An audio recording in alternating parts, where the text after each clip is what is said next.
하늘의 은혜를 사모하며 나온 우리 사랑하는 성도님들 머리 위에 하나님의 풍성한 은혜가 임하시기를 주님의 이름으로 축원합니다.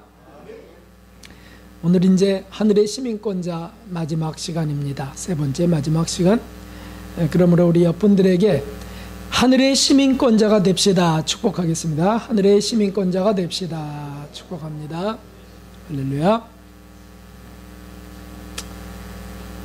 본문 하나를 3주째 계속해서 우리가 말씀을 듣습니다. 이것도 하나님의 은혜인 줄 믿습니다. 사도 바울은 성령의 감동으로 고난 중에 있던 그 빌립보 교인들에게 4장 1절에서 결론의 장이죠. 이와 같이 주 안에 서라고 권하고 있습니다. 이것은 성령님께서 오늘 우리에게도 권면하시는 하나님의 말씀입니다. 이와 같이 주 안에 서라. 이것은 과연 어떤 것일까요? 무엇을 말합니까? 하늘의 시민권자들은 땅의 일이 아닌 하늘의 일을 생각하는 것입니다. 우리를 구원하실 예수 그리스도를 기다리는 자들입니다. 실제적인 이분들의 삶의 특징이 무엇일까요? 다시 말하면 나는 땅의 시민권자인지 하늘의 시민권자인지 오늘 말씀을 통해서 또 분별하시고 물론 말할 것도 없습니다. 하늘의 시민권자가 되기를 주님의 이름으로 축원합니다. 그 특징 세 가지를 말씀드리려고 합니다. 먼저는 하늘의 시민권자는 진리가 삶의 기준이 되는 사람들을 말합니다. 무엇이라고요? 진리가 삶의 기준이 되는 사람들이에요. 진리는 예수 그리스도입니다.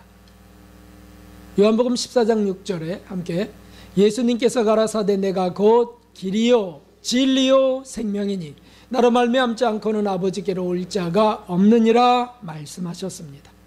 진리는 예수 그리스도세요. 예수님은 하나님의 말씀이 육신이 되어 이 땅에 오신 분이세요. 제2의 하나님이 이 땅에 오셨습니다. 다시 말해서 성경 말씀과 하나님 말씀이 이 땅에 오신 예수 그리스도가 진리라는 거죠. 그것이 우리의 기준이 되는 것이다. 하늘의 시민권자들은 바로 하늘로부터 오신 말씀과 예수 그리스도 그분이 기준이 된다는 뜻입니다. 그 진리가 삶의 기준이 되는 사람들, 그들이 하늘의 시민권자인데 이와 같이 주 안에 서라 라는 게 바로 그 뜻이라는 말씀입니다. 다시 말하면 진리 안에 서라. 진리 안에. 구체적으로 삶에 적용해 봅시다. 우리가 무엇을 선택할 때 어떻게 선택합니까? 이 땅에서 어떤 게 더 유익할지, 어떤 게 더 내게 도움이 될지, 이득이 될지, 재산을 늘릴지 생각하면서 사람들은 그것을 선택합니다. 땅의 기준입니다. 그렇게 해야 세상을 살아갈 수도 있습니다.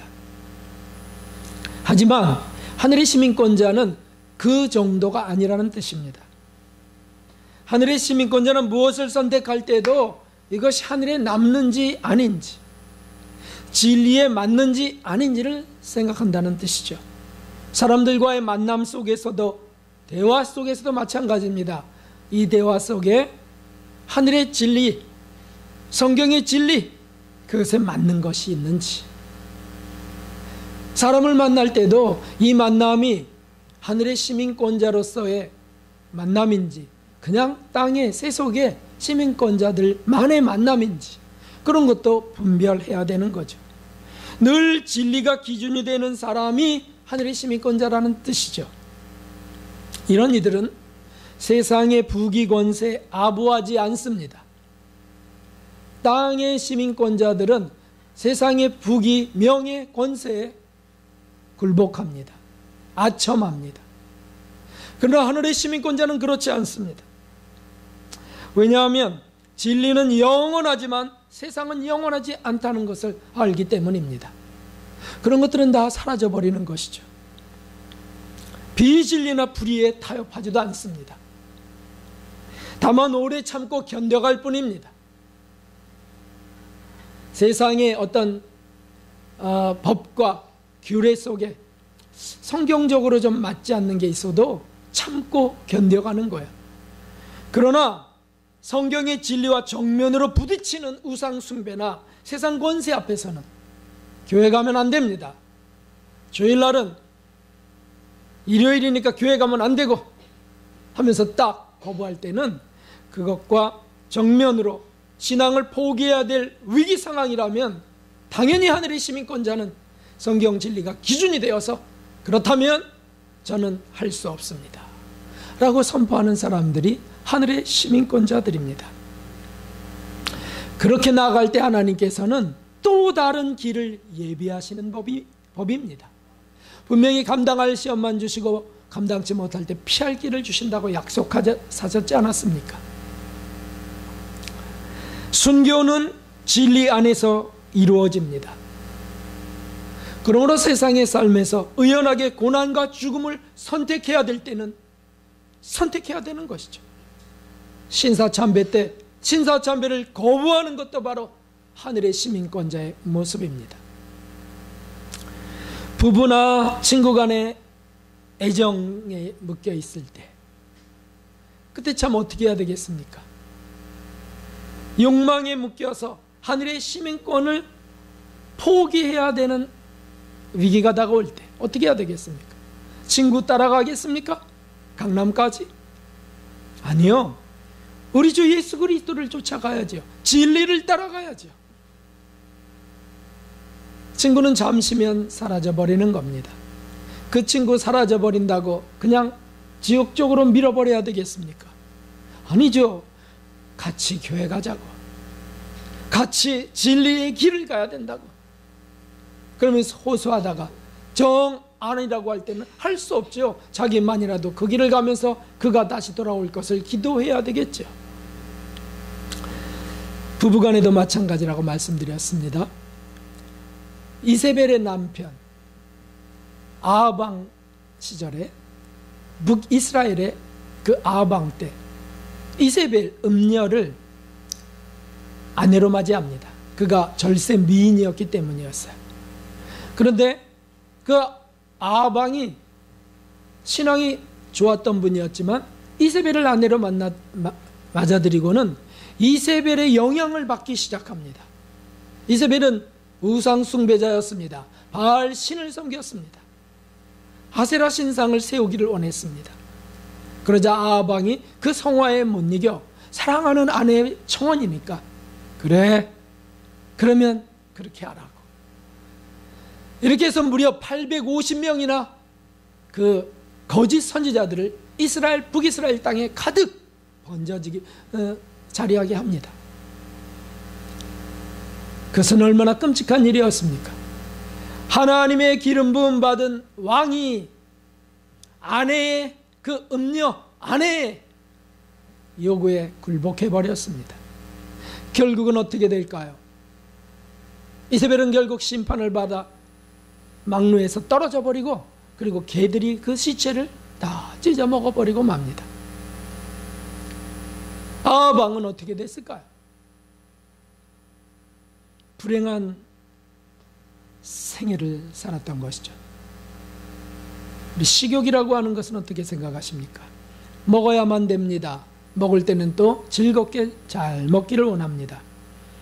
그런데 어느 날은 그것이 그 필수적인 일이 하늘의 시민권을 포기하게 만들기도 합니다. 어떤 것일까요? 성경에 나와 있습니다.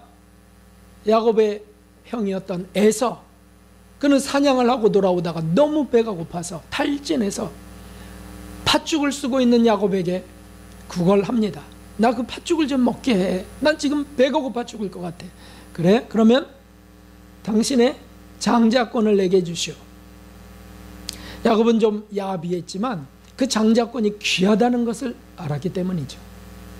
이스라엘의 장자권은 하느님의 족보에 이어지는 것이에요. 하늘의 족보에 이어지는 거예요. 그거를 배가 고프다고 팔아버려야 되겠습니까? 그래, 그까이 거 내가 죽게 생겼는데 뭐 가져. 그리고 팥죽을 한 그릇 든든하게 먹는 거죠. 그러므로 에서는 오늘날의 이스라엘 하나님의 계열에서부터 빠져버리고 맙니다. 얼마나 불행한 일입니까? 잠시면 사라지는 애정이나 잠시면 사라지는 욕망에 진리를 포기하고 하늘의 길을 포기하고 하늘의 시민권을 포기한 사람들, 그들은 불행한 사람들이 되는 것이죠. 그러므로 하늘의 시민권자들은 그런 점에서 냉정한 사람들이기도 합니다. 타협하지 않는 거죠. 내가 굶어 죽을지라도 내가 그걸 팔 수 없습니다. 내가 굶어 죽을지라도, 내 자녀들이 굶어 죽을지라도 적그리스도의 표를 받을 수 없습니다. 신사참배를 할 수 없습니다. 그렇게 나아가는 이들이 하늘의 처소를 확보하는 것이죠. 무엇을 택해야 되겠습니까? 하나님은 그런 사람들에게 그냥 고통과 불행만을 주시는 겁니까? 잠시 지나가는 것이, 아무리 이 땅의 고난이 크다 할지라도 잠시 받는 고난은 가벼운 것이라고 하셨고, 영원한 영광은 무거운 것이라고 하셨어요. 비교할 수 없다고 말씀하셨어요. 그러므로 하늘의 시민권자들은 진리 안에 거하면서 진리가 기준이 되어서 행동 거지를 결정하는 겁니다. 냉정할 수 있다고 말씀드렸습니다. 애정에 묶이지 않으려고, 욕망에 지배받지 않으려고 냉정하게 보여질 수 있습니다. 뭐 다 같이 이렇게 하는 건데, 그냥 다 같이 하는 건데 어때? 아니요, 저는 할 수 없습니다.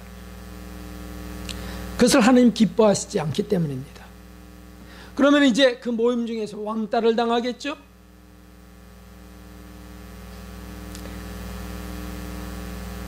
제가 초등학교 교사 시절에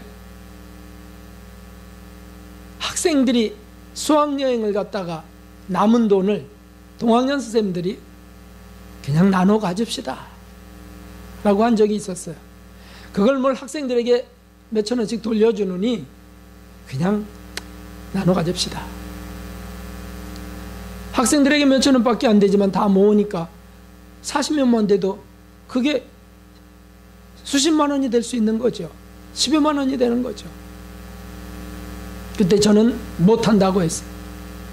왜냐하면 제가 그때 신학생이었거든요. 야간 신학생. 이런 진리를 알았거든요. 못한다고 했어요. 그랬더니 또 다른 분을 통해서 회유, 또 다른 분을 통해서 회유.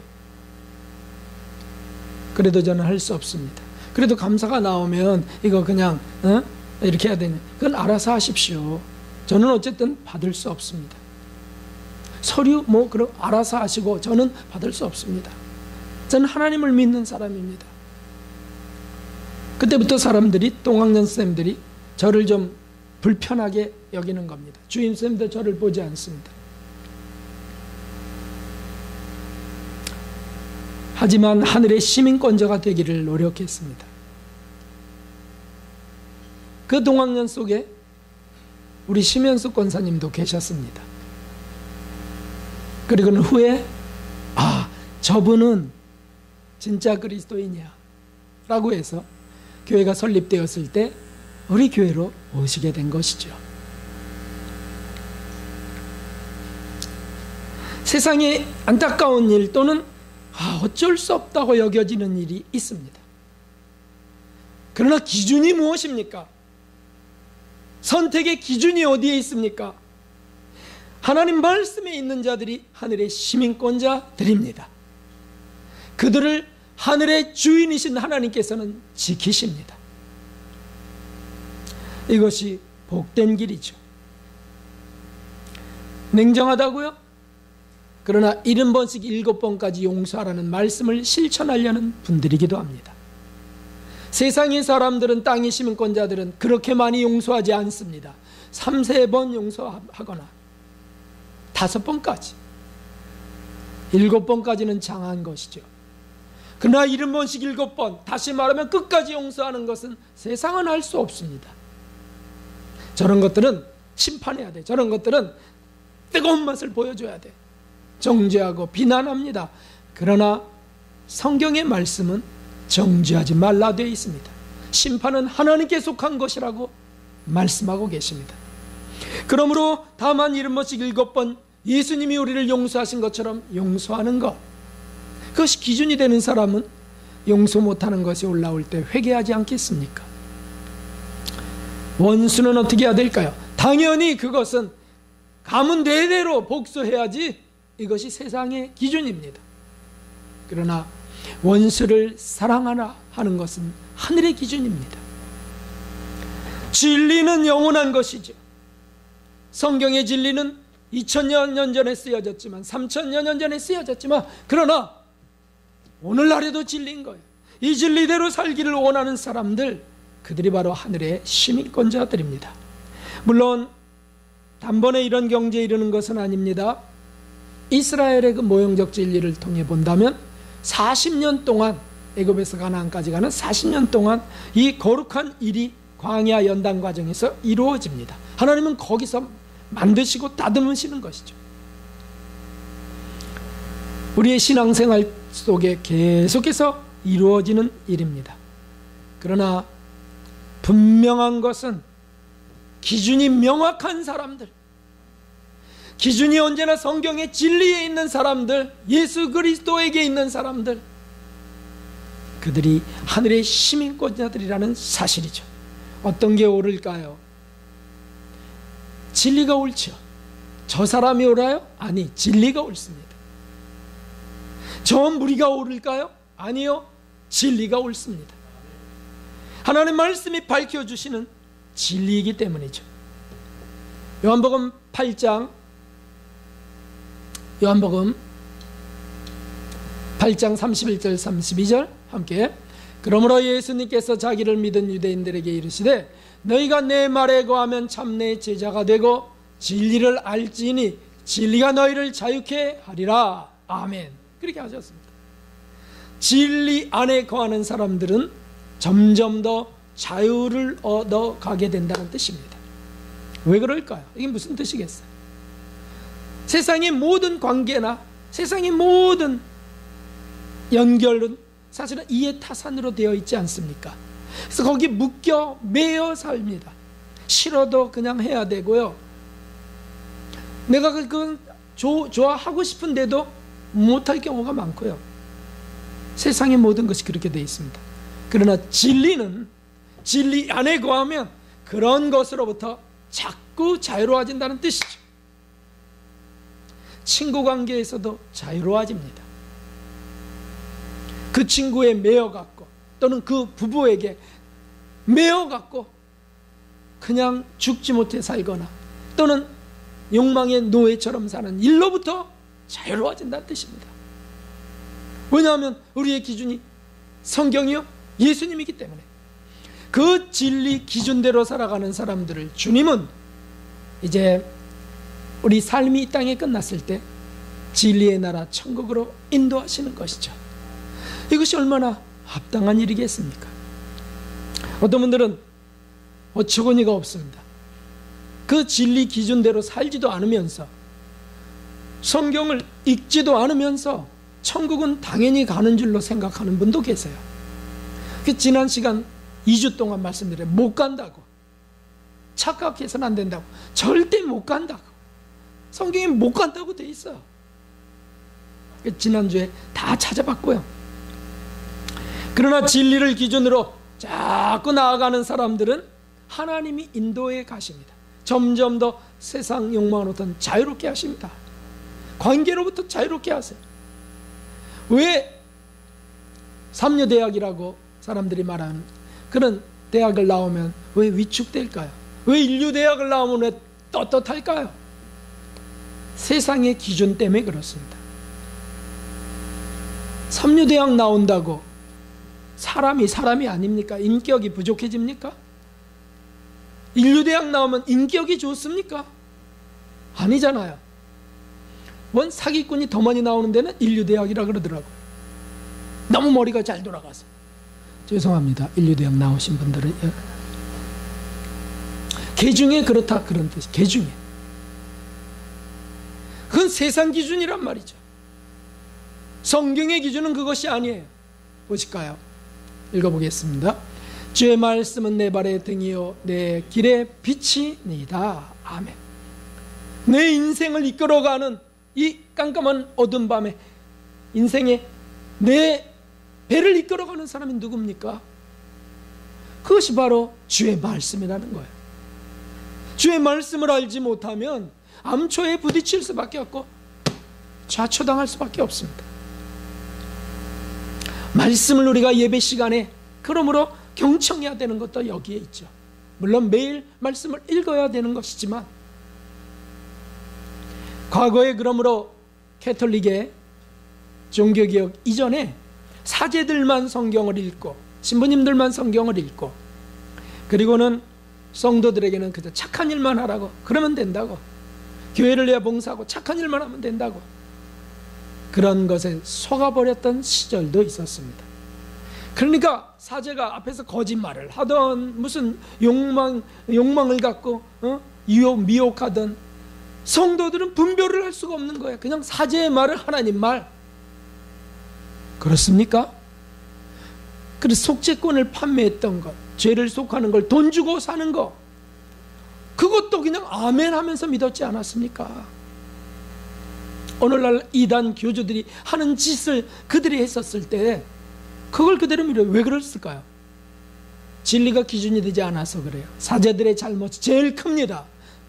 목회자들의 잘못이 제일 큽니다. 그러나 성도들의 잘못도 있습니다.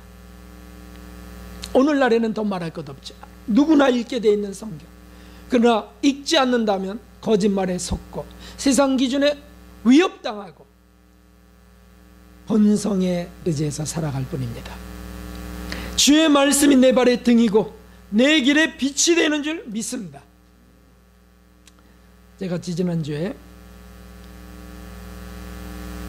우리 신학교의 그 교회를 아시는 목사님의 얘기를 잠깐 드렸었죠.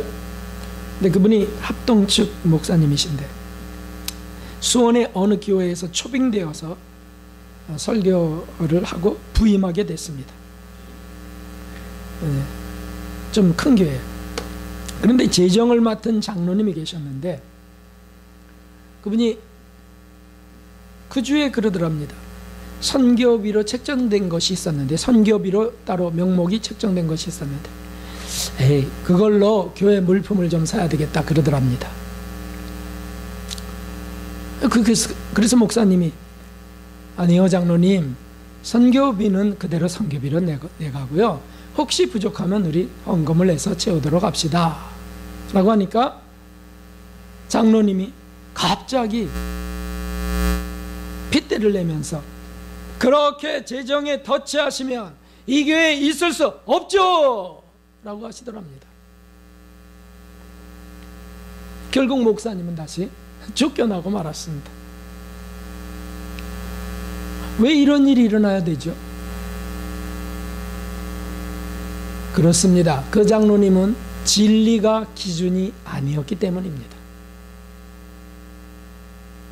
주 안에 서 있지 못했기 때문에 넘어지는 겁니다. 마귀는 그런 사람들을 잘 갖고 얼러주면서 갖고 노는 것이죠.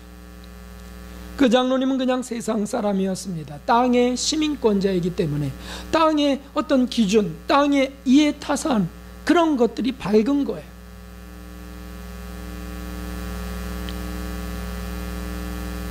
성경도 안 읽습니다. 말씀도 아멘으로 받지 않습니다. 졸거나 딴 생각으로 가득합니다.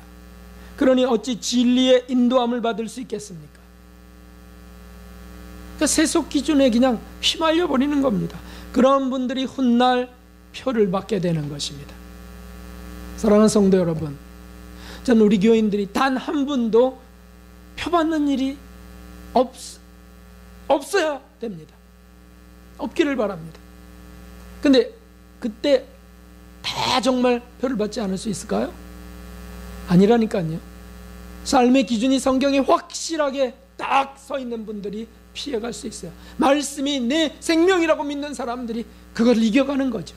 안 그러면 상황 윤리에 빠지는 겁니다. 그때 뭐 다 그러는 건데, 뭐 저 목사님도 그러고 저 교회도 그러는데 왜 여기만 그러냐고. 제 책임은 어디까지일까요? 저의 사명은 무엇일까요? 우리 교인들과 함께 천국까지 가는 겁니다. 말씀을 전하고 교회로 인도하기도 하지만 교회에 들어온 이들을 천성까지 바르게 갈 수 있도록, 세속에 물들지 아니하고 바르게 갈 수 있도록, 세상의 빛이 되도록 그렇게 이끌어가는 게 저의 사명이에요. 저의 사명. 성장해 가도록. 그런데 그저 누이 좋고 매부 좋고 해가면서 세상과 타협하면서 그러세요? 아이 그럼 뭐 그렇게 하세요. 내 살에 비해 타치하지 않으면 되니까 뭐. 이렇게 되면 어떻게 되겠습니까? 그게 교회입니까? 그런 이들은 땅에서 그 일을 회개하지 않으면 죽어서 하나님의 심판대로 나가서 큰 고통과 해를 당하며 그때서야 회개하게 될 것입니다. 그러나 그것도 분명하지 않습니다. 과연 그가 천국에 갈 수 있을지 조차 의문이 됩니다. 그의 삶의 기준이 돈이고 그의 삶의 기준이 자기 아집이고 세상 지식과 방법이라면 그는 천국 갈 수는 없는 것입니다. 하나님 백성도 아닌 거죠. 기가 막힌 사실은 놀랍게도 세상의 많은 교회 안에 이런 이들이 적지 않다는 사실이에요. 이것이 안타까운 것입니다. 그래서 지지난주에 그 벤자민 목사님의 특강 속에 막 정말 원통함을 갖고서 성도들을 지옥 보내는 목사가 많다고 그렇게 막 외치지 않았습니까? 우리는 그런 점에서 참으로 감사합니다. 매주 아니 매일 하나님 말씀을 그대로 하나님 말씀대로 그대로 살자고 다짐하고 또 회개합니다. 결코 성경의 진리를 왜곡하지 않습니다. 그것은 두려운 일이기 때문이죠. 우리가 다 못 살아도 진리는 영원한 것이고 진리만이 유일한 영생의 길이라고 굳게 믿으면서 우리는 나갈 뿐입니다. 우리 삶의 기준은 오직 성경의 진리뿐임을 굳게 믿는 우리는 하늘의 시민권자인 줄 믿습니다. 그 길을 계속해서 가시는 저와 여러분 되시기를 주님의 이름으로 축원합니다. 두 번째는 이분들의 특징은 빛을 바라보는 사람들입니다. 주 안에 서라 라고 하는 뜻은 빛 안에 서라 라고 하는 뜻이기도 합니다. 빛은 예수님이십니다. 요한복음 8장 12절에 함께 예수님께서 또 일러 가라사대 나는 세상의 빛이니 나를 따르는 자는 어둠에 다니지 아니하고 생명의 빛을 얻으리라. 아멘. 예수님이 나는 세상의 빛이라고 하셨어요. 그래서 이 어두운 세상에 나를 따르는 자는 그 빛을 얻게 된다고 말씀하셨어요. 이 빛은 예수님의 말씀과 인격에서 나오는 빛이에요. 예수님의 그 진리의 말씀, 선하신 말씀, 그 용서와 자비의 말씀에 빛이 감동이 되죠. 70번까지 7번 용서하라. 너희 가운데 죄 없는 자가 먼저 돌로 쳐라. 이게 빛이었다고요. 그 사람들이 거기서 부끄러움을 느끼고 돌을 내려놓는 거죠. 그분의 인격에서 나오는 그것이 빛이에요. 내가 너희를 위하여 발을 닦였으니 너희도 서로 발을 닦이는 것이 마땅하니라. 얼마나 그것이 빛이었습니까? 말씀 자체야 그 진리신 예수님이셨으니까 당연하지만 예수님 자체가 빛된 인격자였기 때문에 그 인격이 밝은 빛이 세상에 비춰지는 것, 그것을 말합니다. 예수님 삶 전체가 빛이었죠. 예수님은 하나님과 분리될 수 없는 하나님의 말씀이셨습니다. 이위 하나님이시라고도 하죠. 그분이 인간으로 분리돼서 인간으로 땅에 탄생하셨습니다. 처녀의 몸에 잉태되어 탄생하셨습니다. 그것이 무슨 빛이었을까요? 하나님의 뜻이 저들을 위하여 대신 죽어줄 순결한 제물이 되는 것이었어요. 그건 이 땅에 태어난 사람들은 안 돼요. 왜냐하면 원죄를 갖고 태어나기 때문에. 그러므로 부부관계 없이 순결하게 태어날, 성령으로 잉태되어 태어날 제물이 필요했는데 네가 갈 수 있겠느냐? 네, 아버지. 제가 가겠나이다. 그 탄생 자체가 인간의 제한되고 연약한 육체 속에 갇혀서 태어나는 그것 자체가 충성과 순종의 빛이었습니다. 그리고 베들레헴에 가면 그 은혜가 가득합니다. 물론 이런 진리를 아는 사람들이 한해서 베들레헴에 가면 거리거리가 다 그 은혜가 충만해요. 충성과 순종으로 오신 예수님,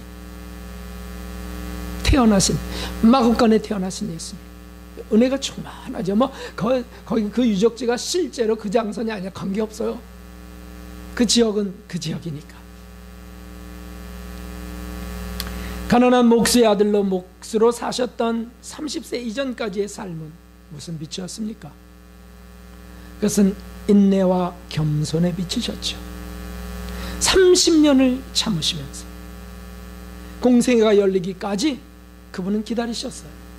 능력이 없어서 지혜가 없어서일까요? 아닙니다. 하나님의 때가 아직 이르지 아니한 것을 아셨어요. 세례 요한이 잡혀야 돼요. 그래서 인내하시며 겸손하시며 그렇게 참아가셨습니다. 그 참 좋으셨을까요? 하나님이신 그분이 어느 날은 혹시 모르죠. 변비 같은 게 죄송합니다. 예수. 혹시 모르죠. 변비 같은 게 생길 수도. 음식 잘못 먹으면 생기는 거 아닙니까? 그럼 화장실에서 그 힘겨워하시는 거, 아니 하나님은 어떻게 그럴 수 있어요? 이해가 안 되죠. 믿음으로만 할 수 있는 거예요. 그것이 은혜였다니까요. 참아가시면서 어느 날 너무 더워서, 이스라엘이 더울 때는 많이 덥죠. 너무 더워서 불면의 밤을 주무실 수도 있죠.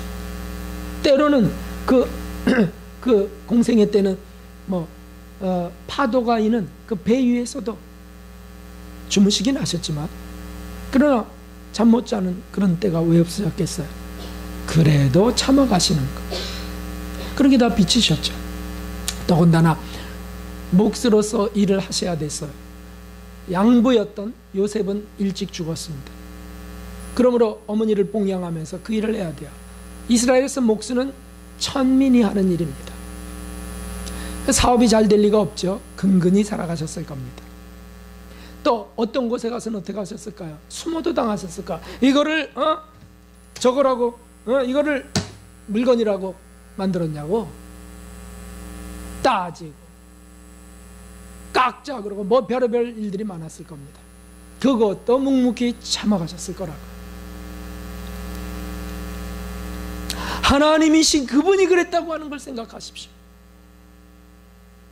모든 걸 뒤엎으시 심판하실 수 있는 그분이 겸손히 참아가셨다는 걸 생각하십시오. 우리는 얼마나 못 참는지, 조금의 불이익만 당해도 발끈 거면서 날 무시했어? 얼마나 치열한 피곤한 삶인지. 세속의 삶이 그렇지 않습니까? 그럴 때 그 빛을 바라본다면 그분은 쉴 수 있습니다. 그분은 안식할 수 있습니다. 왜냐하면 빛은 치료이기 때문입니다. 30세 이후 공생의 3년은 사랑과 자비의 빛을 비추셨습니다. 그래서 수많은 사람들을 치료하셨지 않았습니까? 어둠 속의 사람들은 이 빛을 보고 나음을 입었습니다. 영육간의 상처가 치료되었습니다. 버림받은 외로운 이들이 이 빛을 받아 위로를 받고 용기를 얻고 소망을 갖습니다. 그래서 말라기서에 말씀하신 거예요. 함께 읽겠습니다. 내 이름을 경외하는 너희에게는 의로운 해가 떠올라서 치료하는 광선을 바라리니 너희가 나가서 외양간에서 나온 소황아지 같이 뛰리라. 아멘, 아멘. 예수님을 바라보면 치료되는 일들이 여기에 있습니다. 직장 상사에게 막 수모를 당하고 모욕을 당했을 때 어디 가서 치료받아야 될까요? 주점에 가서 술을 잔뜩 마시면 치료되는 걸까요? 아니라 그랬죠. 예수님 앞으로 나가서 모욕과 멸시와 천대받으셨던 그분을 바라보면서 그분이 그러나 그 속에서도 참으시고 겸손하시고 그분에서도 용서하신 것을 바라보면서 주님, 저를 불쌍히 여겨달라고. 그러면서 거기서 치료되는 것이에요. 치료. 이 빛을 보고 창녀였던 막달라 마리아가 치료된 것은 바로 그 이유였습니다. 아무도 자신을 위로해 줄 수도 치료할 수도 없어요. 그러니까 세상을 비관해서, 자신을 비관해서 더 음행으로 치달라갔던 여인이었어요. 일곱 귀신이 들렸지 않았습니까? 그런데 그가 치료받는 거예요. 예수님의 그 빛을 보면서, 자신을 용서하는 그 예수님을 보면서 치료받으세요. 세리, 마태, 삭개오, 그도 예수님을 한번 보면서 치료돼 버려요. 삭개오야, 이리 내려와라. 내가 네 집에 좀 들어가고 싶다. 그자 뽕나무 위에 올라갔던 삭개오가, 난쟁이 삭개오가 내려와갖고 집에 들어가서 막 기뻐하면서 말이죠, 제가 누군가에게 그저 뺏은 것이 있다면 4배로 갚겠나이다. 제 재산의 절반을 떼어서 가난한 사람들에게 줘요. 너무 기뻐갖고. 왜 그랬을까요? 치료받아서. 세리는 그 당시에 이스라엘 유대인들에게는 배신자거든요. 아주 그냥 매국노거든요. 혈육의 돈을 받아서 그 다음에 로마에 주고, 그리고 자기는 거기 또 챙겨서 먹고 하니까. 그런데 예수님이 감히 어떻게 내 집에 들어오신다는 거예요. 그것도 내 이름을 알아요. 삭개오야, 내가 오늘 내 집에 유하여야 되겠다. 그 순간 치료가 되는 거죠. 치료. 여러분, 치료는 어디서 일어나는 줄 아십니까? 바로 진리요 빛이신 예수님 안에서 일어나는 줄 믿습니다. 이것이 기독교의 신비예요. 신비. 치료가 일어나. 인격적 손상자들도 치료됩니다. 혈루병 여인도 치료돼. 물론 육체도 치료되지만 그가 사람들에게 받았던 큰 멸시와 천대, 거기서도 치료돼. 예수님의 몸에 손을 대면서 말이죠. 문둥병자도 치료됩니다. 예수님 문둥병자의 얼굴에 손을 대서 치료하시. 모두의 빛으로 나와 치료를 받습니다. 저와 여러분이 그렇게 치료받으며 우리가 오늘 여기에 나와 있지 않습니까? 얼마나 감사한지, 얼마나 감사합니다. 최후의 순환의 그 골고다에서는 어땠습니까? 용서와 자비의 거룩한 빛이 폭사된 곳이었잖아요. 거기서. 그래서 거기서 치료되지 못할 사람이 없어요. 가문도 치료되고요, 과거에 다시는 치유될 수 없는 상처도 치료되고요. 예수님의 찢어진 몸에 다 있지 않습니까? 그러므로 이사야서 53장에 함께 읽겠습니다. 그가 찔림은 우리의 허물을 인하며 그가 상함은 우리의 죄악을 인함이라. 그가 징계를 받음으로 우리가 평화를 누리고 그가 채찍에 맞음으로 우리가 나음을 입었도다. 아멘. 그가 징계를 받음으로 우리가 평화를 누리고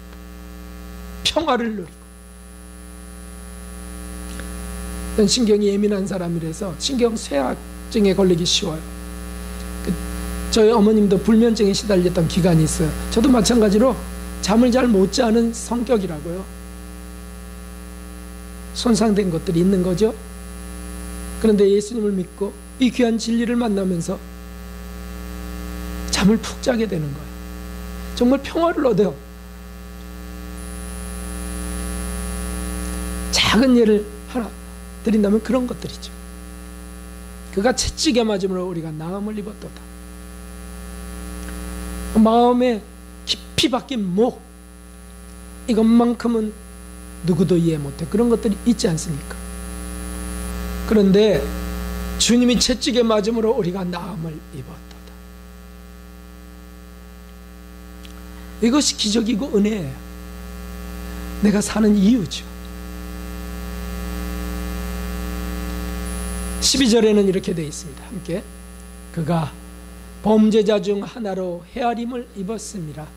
그러나 실상 그가 많은 사람의 죄를 지며 범죄자를 위하여 기도하였느니라 하시니라. 아멘. 그런 우리가 우리를 미워하는 이들을 위하여 어찌 기도하지 않을 수 있겠습니까? 우리는 그런 은혜를 받고 그런 용서와 그런 치유를 받았는데 어떻게 저 사람은 안 되라고 할 수 있겠냐고요? 의심 많았던 도마는 이 사랑에 감격해서 죽음을 불사하는 믿음의 용사가 되었습니다.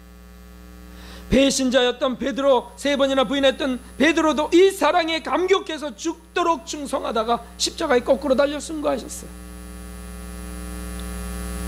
예수님이 그때 베드로를 갈릴리오스가에 다시 만나셨을 때 진리를 말씀하신 게 아니에요, 여러분. 성경 말씀을 말씀하신 게 아니에요. 어떤 사람은 성경 말씀만이라고 말씀을 달달 외우고는 인격은 변화되지 않는 사람도 있어요. 각양 성경 퀴즈 대회는 다 상을 타면서 남을 무시하고 아이고 게을러서 그렇지 막 이렇게 하는 이상한 사람도 있어요. 왠지 아세요? 빛을 못 받았기 때문이에요. 분리되어 있어요. 진리와 빛을 분리해 놓은 사람이죠. 여러분 보십시오. 예수님이 베드로에게 네가 나를 사랑하느냐고 했을 때 그게 진리인가요? 아니에요. 그냥 질문이었어요. 어떻게 보면 세상의 애정에 속한 질문일 것 같아요. 네가 날 사랑하느냐? 저 사람들보다 나를 더 사랑하느냐? 근데 베드로는 그때 뭐 창세기의 말씀이 필요한 것도 아니었고요, 산상순의 말씀이 필요한 것도 아니었어요. 주님의 사랑을 확인하는 것, 주님이 용서해 주셨다는 확신, 이것이 필요했다고요. 예수님이 그걸 하셨기에 그 빛만을 비추신 것입니다. 사도 베드로는 거기에 감격해서 생애 전체를 다 바쳐버리는 겁니다. 주님의 그 빛을 받은 자들이 또다시 빛이 됩니다. 땅의 시민권자들은 사람이 만든 가시적인 빛, 이를테면 TV의 빛, 스마트폰, 컴퓨터, 백화점, 인테리어, 뷔페, 전등빛이나 그 속에 소개되는 영상에 감동합니다. 드라마는 보고 웁니다. 감동적이라는 거예요. 예수님의 십자가의 그 놀라운 겸손과 그 사랑과 자비의 빛에는 감동하지 않습니다. 손상돼도 너무 손상된 것이죠. 오늘날에도 그런 교인들이 교회들에 많다는 거예요. 그것을 가슴 아파하고 가슴을 치고 나는 왜 주님 앞에서 눈물이 사라졌냐고 해야 되는데 드라마는 보고 운다니까요. 드라마는. 심지어 뭐 개가 주인을 계속 기다렸다는 이런 거 보고도 울어요. 주인이 죽었는데 개가 계속 그 자리를 맴돌았다니 이런 거 보고 운다니까. 우리 주님이 개만도 못하다는 뜻인가요? 아니죠. 손상돼 버려서 그래요. 그것을 치료받아야 됩니다. 제가 항상 다시 일어나는 것은 그 빛 때문입니다.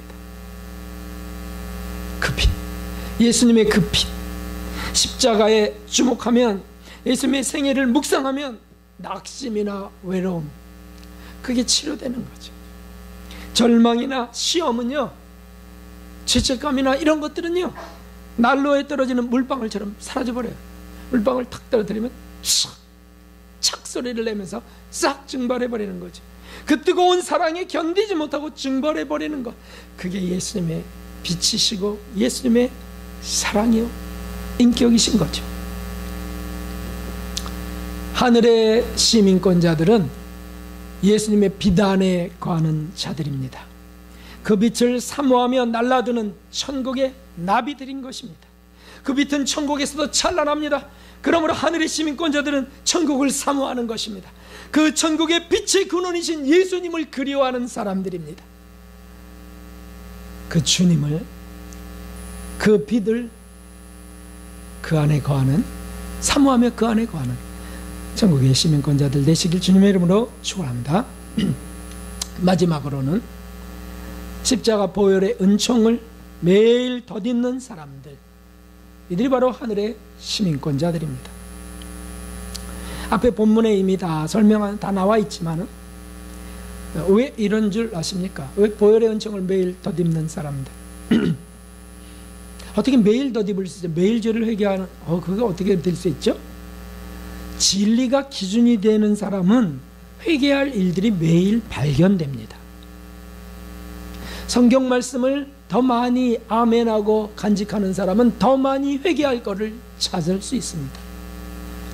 예수님의 빛을 사모하고 그 빛을 묵상할 수 있는 사람은 그 빛 안에, 그 빛 앞에 드러나는 자기의 어두움들을 발견할 수 있는 겁니다.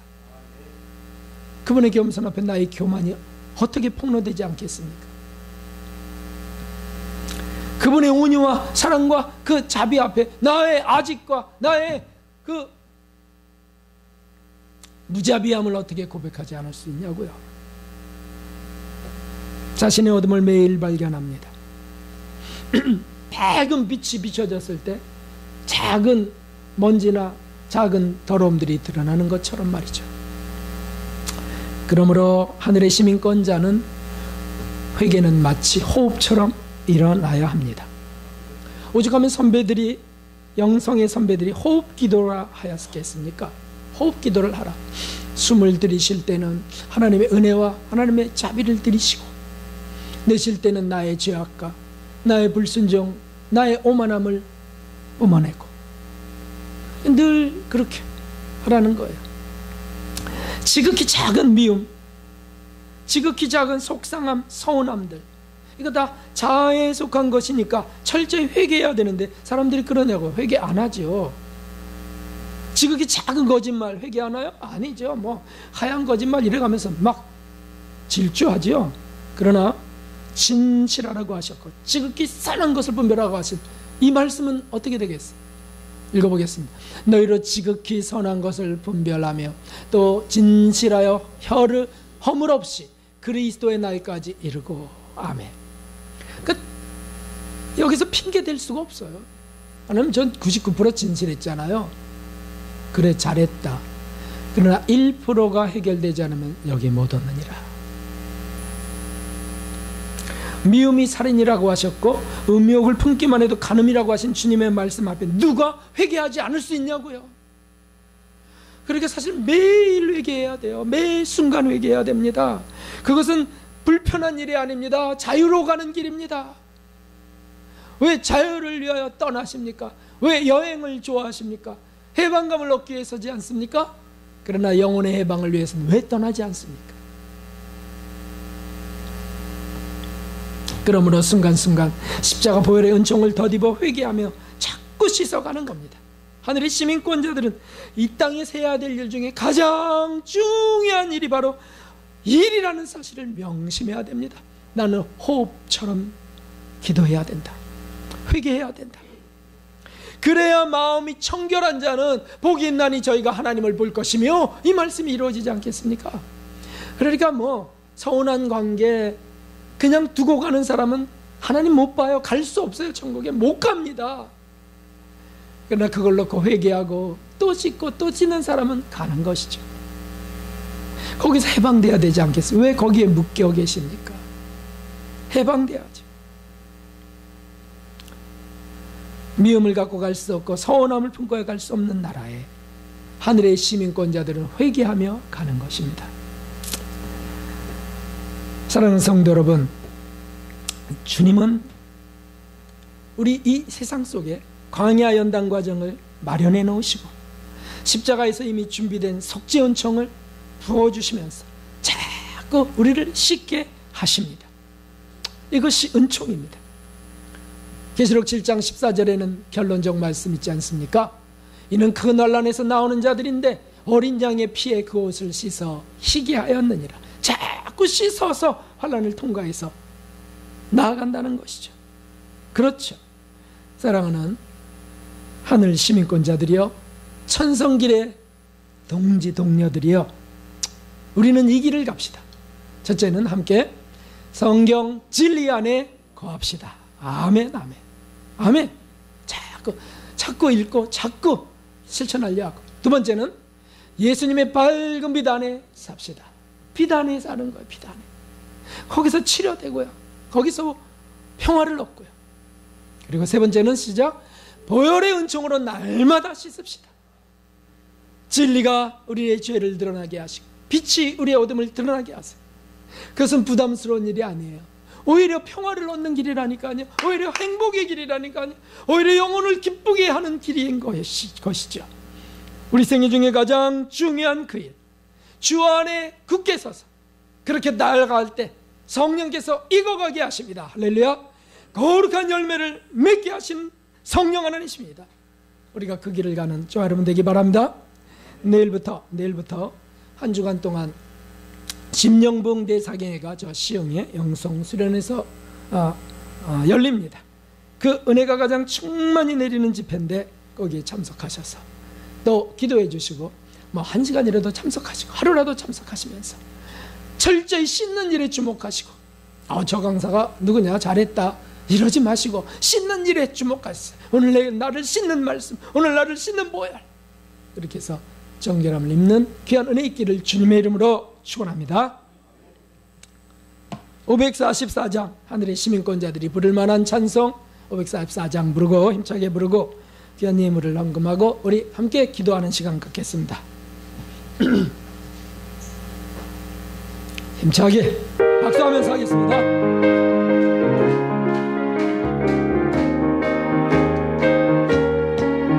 잠시 세상에 내가 살면서 항상 찬송 부른다. 날이 좀 멀어라 하시면 영광으로 나아갈 열린 정복은 내가 누려 세상 내려놓고 빛나면 유감 받았으며 주와 가서리 눈물장이 더듬으면서 나의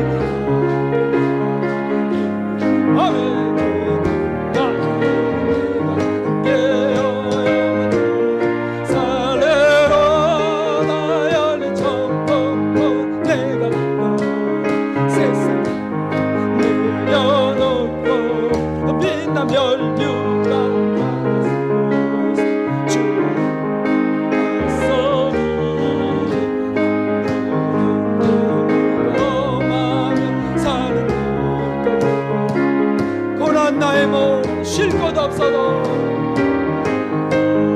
헛된 날이 말가리 열린 정복은 내가 된다. 세상 내려놓고 빛나 멸류관 받았을 것이 주가 가서리 산수하시고 주가 없는 삶을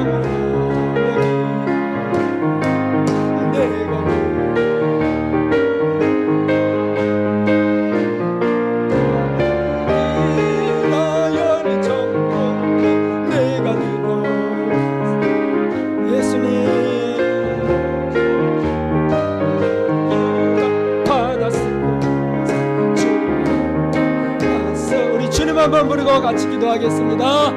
주님, 하나님, 하나님, 이 나라의 교회들을 위해서도 기도합니다. 하나님, 주의 종들을 위해서도 기도합니다. 이 공동체를 위해서 기도합니다. 하나님, 주의 백성, 아버지요, 아버지요, 하나님이여, 하나님이여, 성경의 진리 그대로 주님이여, 하나님 아멘하게 하시고, 하나님이여, 하나님이여, 하나님 빼고나도 하지 말게 하시고, 하나님이여 예수님의 밝은 빛 안에 거하기를 소원하오. 주님이여 인도해 주옵소서.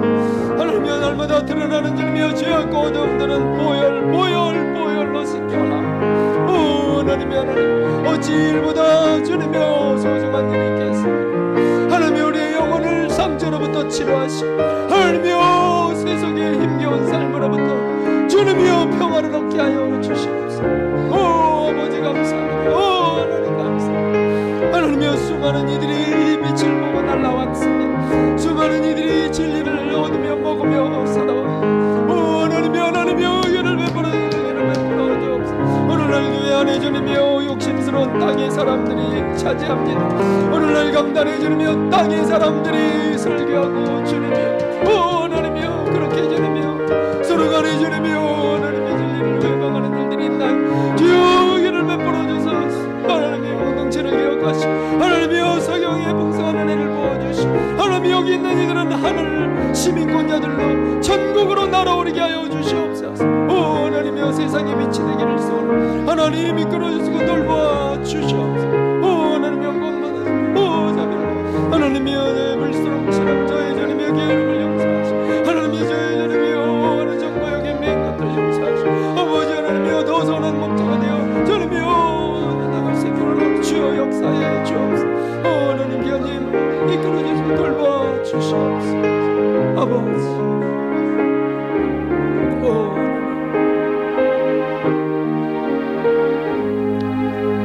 자비로우신 하나님 아버지, 오늘도 변함없이 우리를 사랑하셔서 성경의 진리의 말씀과 예수님의 빛을 비춰주심을 감사합니다. 오 하나님, 너무 많은 교인들이 죄와 악과 정욕에 시달리며 삽니다. 하나님, 너무 많은 비진리들이 난무합니다. 오 주여 불쌍히 여겨주시고 하나님 이 교회만이라도 아니 우리만이라도 하나님 주님 앞으로 순결하게 나가길 원하오니 주여 우리부터 먼저 다듬어 주시고 우리의 죄를 발견케 하시고 폭로시켜 주시고 씻어 주시옵소서. 오 하나님 이끌어 주시길 간절히 소원합니다. 내일부터 사경회가 펼쳐지는데 거기에도 하나님의 풍성한 성령의 감동과 은혜 부어 주시고 하나님의 그를 위하여 수고하고 헌신하고 기도하는 이들 또 참여하는 모든 이들의 은혜 베풀어 주옵소서. 하나님 귀한 예물을 드리며 손을 아랜 이들을 헤아려 갚아 주시고 하나님 불쌍히 여겨 이 나라를 주님이여 불쌍히 여겨 하나님의 끝까지 지켜주시기를 소원하며 하나님이여 하늘의 시민권자들을 힘있게 하여 주시옵소서. 감사드리며 예수님의 이름으로 기도드리옵나이다. 아멘.